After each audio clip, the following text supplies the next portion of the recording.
नमस्कार दोस्तों, आज फिर आपका स्वागत है क्राउन इमिग्रेशन के यूट्यूब चैनल पर। तो आज की जो हमारी डिस्कशन है वो है स्वीडन के ऊपर ही रहेगी।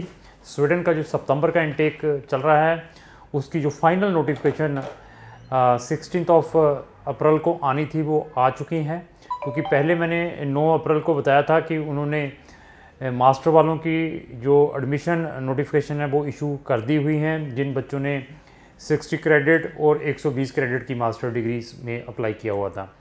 तो 16 जो उनकी अप्रैल की लास्ट डेट थी नोटिफिकेशन की, उसके अंदर सब बच्चों का कंक्लूज़न आना था। मैंने पिछली वीडियो में बताया था कि मैंने 32 अपने जो स्टूडेंट्स का वहाँ पर अप्लाई किया था। तो उस टाइम जो नोटिफिकेशन के अकॉर्डिंग मेरे जो बच्चे थे 4 या 5 बच्चों का एडमिशन नहीं आया था। तो आज की डेट में इन 32 स्टूडेंट में से 3 स्टूडेंट्स का एडमिशन नहीं आया है। उनकी भी मैंने अपील डाल दी हुई है और एक्सपेक्टेशन है शायद उनका भी एडमिशन आने के चांसेस हैं।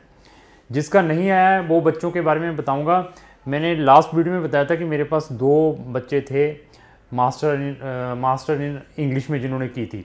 उन्होंने उस नोटिफिकेशन जो 9 अप्रैल को डिक्लेयर की थी उसके अंदर एडमिशन नहीं दिया था, कुछ वेटिंग में रखा था। क्योंकि फाइनल जो रिजल्ट्स आने होते हैं वो 16 को सारा कुछ फाइनल होता है। जो 16 की नोटिफिकेशन आई है उसके अंदर मास्टर इन इंग्लिश वाले जो स्टूडेंट थे जिन्होंने इंडिया से मास्टर की थी उनमें से एक बच्चे का एडमिशन आ चुका है और एक बच्चा +2 वाला था हमारे पास, उसका एडमिशन नहीं आया। उसका भी कुछ रीज़न रहा है। तो उसका रीज़न क्या रहा है, क्योंकि उसकी एक मॉड्यूल में जो आइलेट्स के बैंड थे वो 5 थे। दैट रीज़न उन्होंने उसको एडमिशन नहीं दिया है बच्चे को, स्वीडन वालों ने। नहीं तो उसका भी एडमिशन हमारे पास आ जाना था।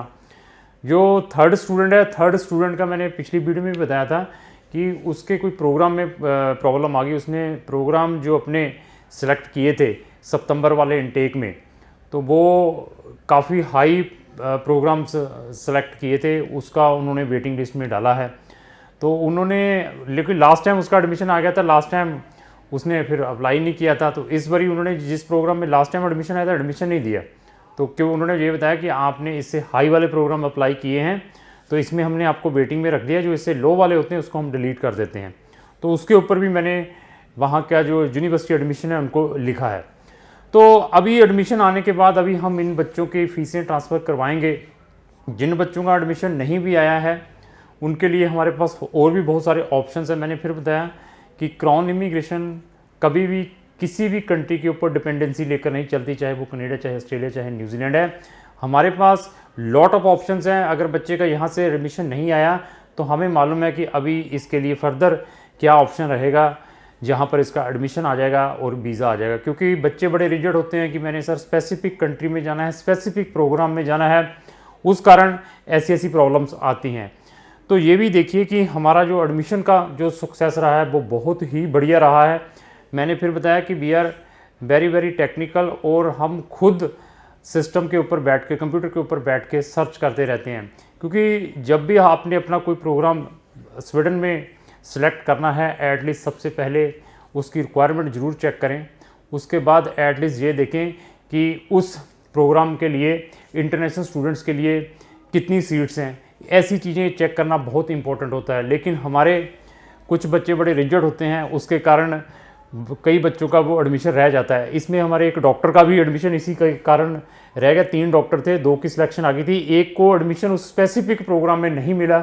मैंने उनको बताया भी था कि सर इस प्रोग्राम में मत डालिए, क्योंकि इसकी जो सिलेक्शन क्राइटेरिया है और इसकी मेरिट बहुत ज़्यादा बनती है, और उसको उसने वेटिंग लिस्ट में रख दिया है। बट उसका एडमिशन फिर भी आया हुआ है, लेकिन वो कौन से प्रोग्राम में आया है, वो स्वीडिश लैंग्वेज प्रोग्राम में एडमिशन आया। क्योंकि डॉक्टर है, हमें मालूम है कि अगर कोई डॉक्टर है उसने अगर वहाँ जाकर प्रैक्टिस भी करनी है अपने प्रोफेशन में, चाहे वो नर्सिंग में है, चाहे वो डॉक्टर प्रोफेशन है, उसको एटलीस्ट वहाँ की लैंग्वेज तो सीखनी पड़ेगी ही पड़ेगी।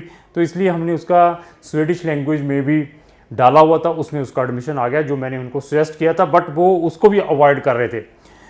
तो कोई भी प्रोग्राम, मैंने फिर बताया कि हम बड़े टेक्निकल हैं। स्वीडन है, जर्मनी है, शेंगन की 26 कंट्री, इवन 100 कंट्री से ज़्यादा कंट्रीज़ को हम रिप्रेजेंट कर रहे हैं। किसी भी कंट्री को हम उनके सिस्टम को पढ़ते हैं, उनकी रिक्वायरमेंट को पढ़ते हैं, उसके अकॉर्डिंग हम बच्चों को, उनके पेरेंट्स को काउंसलिंग प्रोवाइड करते हैं।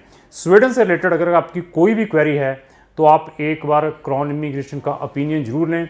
इवन अगर स्वीडन का आपका एडमिशन ऑलरेडी रिजेक्टेड है या आपका एडमिशन ऑलरेडी आ चुका है, आप अपनी अभी स्टूडेंट रेजिडेंसी अप्लाई करना चाहते हैं, तब भी क्राउन इमिग्रेशन आपकी हेल्प कर सकती है। तो हमारे पास बहुत सारे ऑप्शन हैं। अगर आप ऑलरेडी स्वीडन में हैं, अपने स्पाउस को बुलाना चाहते हैं, अपने पेरेंट्स को बुलाना चाहते हैं, तब भी क्राउन इमिग्रेशन आपकी हेल्प कर सकती है। तो अभी जिन बच्चों ने लेट अप्लाई किया था, मैंने फिर बताया था कि लेट अप्लाई की जो डेडलाइन थी वो 15 अप्रैल थी, वो भी अभी क्लोज़ हो चुकी है। अभी 15 के बाद अभी इनके जो एडमिशन के रिजल्ट्स आएंगे, नोटिफिकेशन आएगी, वो 9 जुलाई को आएंगे जिन्होंने लेट अप्लाई किया था। तो अभी साथ में मैं ये भी बता दूं कि जो बच्चे अभी जैन और फेब इनटेक में अपना स्वीडन का अप्लाई करना चाहते हैं तो आज से ही अपनी तैयारी कर दें, क्योंकि 1 जून से स्वीडन की जैन और सितंबर के पोर्टल ओपन होने वाले हैं। तो आप इमीडिएटली क्राउन इमिग्रेशन से संपर्क करें। क्राउन इमिग्रेशन आपको बेस्ट से बेस्ट गाइडेंस प्रोवाइड कर सकता है।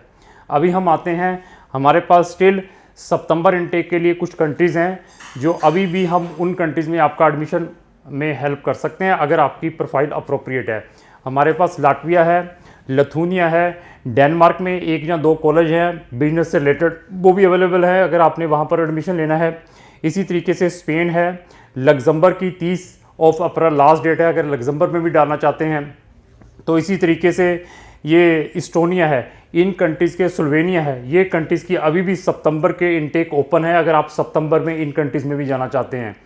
तो अगर आपकी कोई भी क्वेरी है related to study in Schengen country, आप इमीडिएटली क्राउन इमिग्रेशन के साथ संपर्क करें, क्योंकि लोगों ने कहाँ भेजना है, चलो माल्टा पा दो, चलो चेक रिपब्लिक पा दो और चलो पोलैंड डाल दो, क्योंकि ये 3 कंट्रीज़ में मैं बता रहा हूँ इनके मेजॉरिटी ऑफ रिजेक्शंस आती हैं।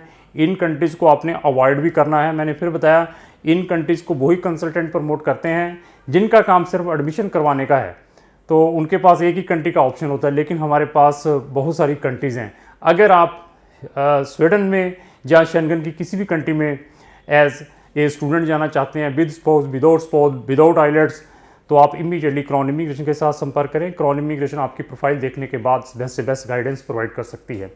इवन हमारे चैनल के ऊपर 1000 से ज़्यादा इस टाइप की इंफॉर्मेटिव वीडियो है, अगर उनको भी देखना चाहते हैं तो आप हमारे चैनल को ब्राउज करके देख सकते हैं। तो लास्ट में मेरी यही रिक्वेस्ट है कि अगर आप डेली इस टाइप की इंफॉर्मेटिव वीडियो देखना चाहते हैं तो मेरे चैनल को सब्सक्राइब कर लें और साथ में लगे बेल आइकन को जरूर पुश करें। अगर आपको जो मेरी वीडियो अच्छी लगी तो लाइक एंड शेयर करना ना भूलें। Thank you.